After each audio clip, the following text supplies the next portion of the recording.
السلام علیکم ورحمۃ اللہ وبرکاتہ۔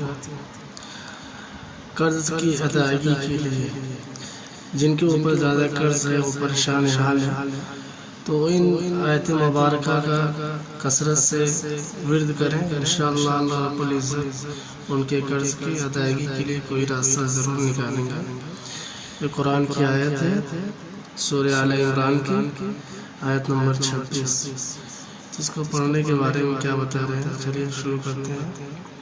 صبح اور شام اس آیت کو کثرت سے پڑھیں، یعنی جو لوگ قرض دار ہیں اس آیت کو صبح اور شام کو کثرت سے پڑھا کریں، انشاءاللہ اللہ رب العزت کوئی راستہ ضرور نکالیں گا۔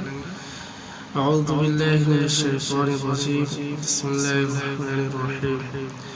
قل اللہم مالک الملک تؤتی الملک من تشاء قل اللہم مالک الملک تؤتی الملک من تشاء وتنزع الملک ممن تشاء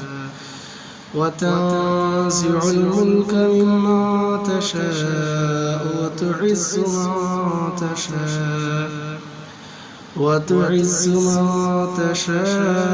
وتذل من تشاء وتعز من تشاء وتذل من تشاء بيدك الخير إنك على كل شيء قدير بيدك الخير إنك على كل شيء قدير۔